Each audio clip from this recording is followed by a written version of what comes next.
What is going on, brothers and sisters? Eric Rosen here. I am your internal strength coach. I'm here to show you how to overcome your greatest challenges so you can shine your brightest light. You guys have heard this by now. I offer personal training. I offer coaching. If you're someone who needs 5 to 6 cups of coffee a day to perform, just get through your day. Otherwise you crash, you have no energy. Let's have a talk. Let's talk about your health. If you're somebody who just can't ever seem to figure out what's going on in your relationships, the same stuff keeps happening over and over again, send me a message. If you're someone who, struggles with weight loss, or even if you're a guy who, wants to put on some muscle and you don't know how to do it, or maybe you just don't want to be a meathead. I mean, that's where I came from. That's my background. I was a skinny dude and I learned how to get bigger. So send me a message on that as well. You guys can communicate with me on here via Facebook Messenger. Also, the email I go by is ericrosencoaches@gmail.com. Until the website's up and running, that's where you guys can find me at. So the rates for the coaching, the personal training, this is the lowest they're ever going to be. They're only going to go up from here on out. So if you guys have been toying with the idea of contacting me, now is the best time to do it. So with all that said, got a special topic in mind for you guys tonight. It's about relationships. So what about relationships? I mean, I think everybody could probably use a little bit of critiquing there. I don't think anybody has the perfect relationship. So let's start off by just talking about, even before the actual relationship happens, with attraction. How does that happen? So I think most people think that attraction occurs based on more like some physical traits, like how someone looks, how attractive are they, what's their status, how much money do they make, how's their manifesting ability, if you want to put it into spiritual terms. And I actually think of it more as like the vibe that you put out there, the frequency. So what I mean by that is that, take for example, a woman who is clearly very attractive, at least on the outside, and you see her with some guy who most people would judge as like not a very attractive guy, and you're scratching your head and you're trying to figure out, how is this happening? Well, odds are is that their self-esteem levels, their frequencies probably match each other pretty well. Maybe the woman doesn't realize how attractive she is.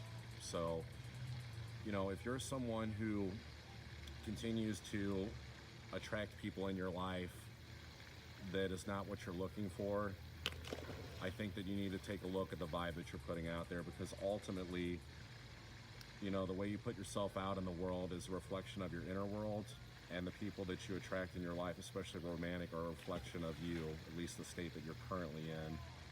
So I would say put better vibes out there. Combine this with doing a better job of setting the intent for what kind of partner you're seeking. Use your God-given manifesting abilities to find the partner that you want. Don't play the victim mentality that, shitty people always seem to show up in your life. And it's, especially if it's the same issue, over and over again. Like, there's something systematically wrong, there's just something that you got to change. So, beyond attraction, It's not working. It's not. Looks fine to me. Nope, we're good. So that said, what happens after you get to this point where you've attracted the partner? So obviously there's the initial euphoric type of stage, where like everything is new, everything is fresh, everything feels really good. And my advice, just go ahead and let things unfold, let things happen organically. Obviously you guys have hopefully learned by now that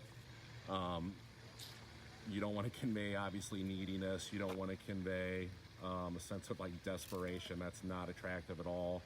But once you go past like the initial stages, you get to this point where it's like, okay, you start to hang out more, you start to introduce family, friends, shit like that.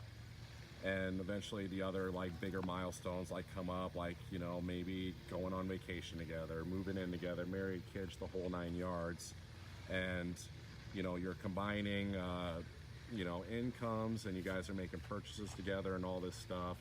But what actually gets overlooked a lot, and that I believe that's actually the reason that a lot of relationships fail, is that people don't always actually open up all the way, that they don't open up emotionally to their partner. So, you know, you're the most vulnerable when you're with your partner. I mean, there's kind of these veils, these layers of protection that I think people keep to hide the darker parts of themselves from the public. And naturally, you're going to lift those veils of protection the most with your partner, but it seems that there's always like a veil that kind of gets left between you and your partner, and that's going into this openly, you know, emotional state. And what that state is not only sharing with your partner the parts of yourself that you're obviously proud of, that you love, because of course you're going to display those, but then also the parts of self that you're not proud of, the parts that are your shadow side. Because this is actually that space where the true transformation can occur. You know, this is the space where you can go from a very physical relationship to one that has much more of a union of the twin flame, of the spiritual context. The gateway is going to be opening up emotionally. There's this thing that happens when you get into a relationship where relationships actually magnify everything, especially the shadow parts. It's like shining a spotlight like on everything, like even like the darkest parts of yourself. And that's why you'll see things that cause your relationships to fail, or things that you don't like. They're the same things that keep coming up again and again, only in relationships a lot of times, because this light, this magnifying glass with this light, is getting shined on these areas. So opening up, you know, it becomes a game of sharing with your partner your true emotions, sharing what your triggers are. You know, it's really becomes really easy to identify what the shadow work is, what those triggers are, because of the magnification. So you share those, and it's not to share them in the context of, hey, there's this thing that's wrong with me, can you do this for me, can you do this to compensate for it? Like, this example comes to mind, like the guy who's, you know, maybe he's like really insecure and he doesn't want his, you know, girlfriend or wife wearing certain attire out in public. What's he afraid of? He's afraid that other men are going to, you know, approach her. I mean, if he was really secure, would it matter? So asking her to like change her attire becomes a frequency of control, as opposed to what I think the healthier cooperation is, which is actually, you know, it's a cooperation frequency. It's this frequency, it's this space where you identify the shadow work that has to be done, and then you allow your partner this energetic space to work on those things with their support and with their assistance. And there's some really great transformation that can actually occur in these areas because of the magnification that probably couldn't occur outside of the relationship. But it is not, I'll be honest, it's not easy. It is not easy to have the pressure of being in the relationship and, you know, going in and addressing these darker parts of self at the same time. But if you can do it, like I said, amazing transformation can happen. So ultimately, the great thing about it too is that once these areas are identified, and you do the shadow work, something else has got to fill that space once you've, you know, addressed the shadow parts, and that's filling it with love. That's filling it with lots and lots of self-love. And you guys have all heard the the saying, you know, you got to love yourself first before you can truly love someone else. So really, the twin flame union, in a way, because we all have male and female energy, is actually needs to occur within yourself first, truly, before you can really master relationships. Learning to unite the twin flame in yourself with doing the shadow work, with doing the self-love. So I know there's going to be a lot of objections to this. Like, people are afraid to do this shit. They're afraid that the other person's going to run away. What if they run away? Well, if they run away, it's pretty much the same thing, but I guess we'll say it's one of two things happening. And that's that either the person is in denial that they have their own shadow work to do and they don't accept yours because of it, or they're not ready to do their own shadow work. And then you guys aren't on the same plane, and it's probably not going to work anyway. Sorry. So if you're someone who craves, you know, like going like deeper into relationships, like going really deep and really just feeling a true sense of connection, you know, you're going to have to find someone that's willing to do that with you. And doesn't matter who you are, you know, guys, I'm sure, I bet, I almost guarantee there's a lot of you guys out there that are tired of like running around with this like heavy masculine, almost toxic energy, always trying to be tough guy all the time and never fully expressing yourself.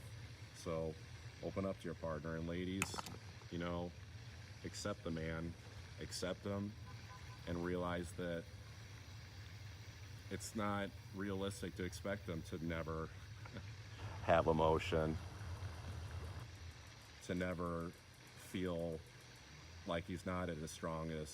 You know, allow him to be vulnerable. And ladies, like, a lot of you have some really, you know, a lot of insecurities yourself. You know, you're afraid that the guy's gonna, you know, maybe take off. But I want to tell you that it's in that vulnerability, though, that your safety actually lies. It's not in this fake fucking, you know, image, like this idea of like protection that you think you have by not opening up, because it's not really real anyway, because the fear is always going to come find you no matter what. Like, you're not really safe there.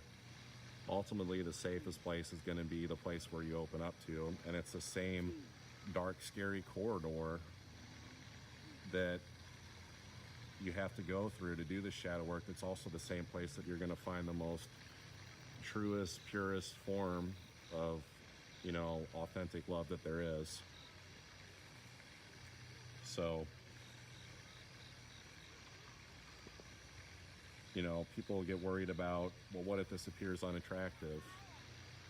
What if the person thinks it's unattractive that I have stuff that you know, that I'm not proud of? Well, I mean, are the things like the looks, the status, the money, is that really that attractive? I mean, again, like, I guess if you want a purely physical relationship, you know, a lot of partnerships are only looking at logistics. How many kids are we going to have? What's our portfolio look like? But, you know, if you're wanting to go deeper, I think that what's actually attractive is being vulnerable. It's expressing the motivation and the will to work on this stuff, because I don't think it's right to just like, I think it's worthwhile to expose this stuff and ask your partner to accept those parts of yourself. But I still think that I'm still always going to encourage, you know, the action of like striving to like address those things, you know, to strengthen yourself and also strengthen the relationship. But